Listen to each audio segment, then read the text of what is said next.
ৰাতুল এজন নতুন অতিথি ক'ৰ পৰা আহিলে? নতুন অতিথি হ'ল কেইদিনমান ইয়াত অহা, মানে এসপ্তাহ মানে হ'ব চাগে।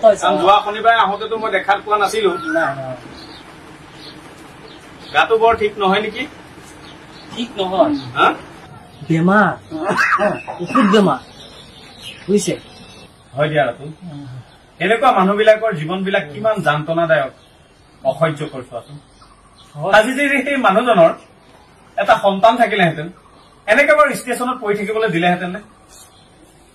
সঁচাই দিয়া, এনেকুৱা মানুহবিলাকলৈ কিবা বেয়াই লাগে। কিমান মানুহ পৃথিৱীখনত, কোনোবা ষ্টেচনত, কোনোবা সৌ গছৰ তলত, কোনোবা সৌ বজাৰে সমাৰে পৰি দিনবোৰ কটাইছে। সঁচাকে বেয়াই লাগে ৰাতুল।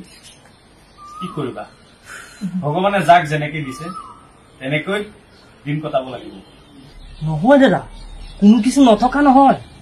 এইজন মানুহৰ পুতেক বোৱাৰীকে যি ডাঙৰ চাকৰি কৰে, মোক 6 মাহ মান বহুৱাই খুৱাব, আপুনি জানে? কি কথা কোৱা তুমি? দাদা, 2মহলীয়া ঘৰ, 2-3খন গাড়ী, হৈছে বহুত ধনী মানুহ। তেতিয়াহ'লে মানুহজনৰ এই অৱস্থা কিয়?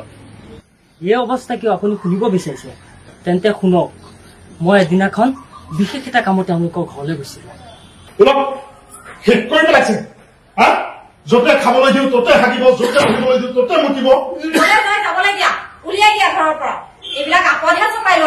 মোৰ মূৰটো খাই পেলাইছে একেবাৰে।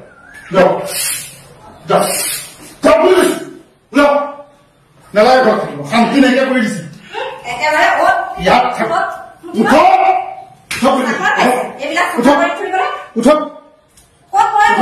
থাকি অশান্তি কৰি থাকিব নালাগে। ক'ত যাই যাওক, কি হ'ল? খোজ দিব নোৱাৰা হ'ল। দিনত 4 বাৰকে, দিনত 5 বাৰকে মই আপোনাৰ হাগা মোটা এইবিলাক মই চাফা কৰি থাকিব নোৱাৰিম। যেনেকে আছে তেনেকে ওলাই যাওক, যেনেকে আছে তেনেকে ওলাই যাওক।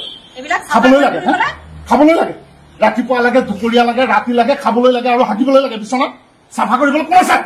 কোন আছে চাফা কৰিবলৈ? চাফা কৰিবলৈ কোন আছে? কোন আছে? বুঢ়া মানুহৰ নাই এই সংসাৰত, আৰু বুঢ়া মানুহ নাই? বিচনাত হাগিছে, বিচনাত মুতিছে।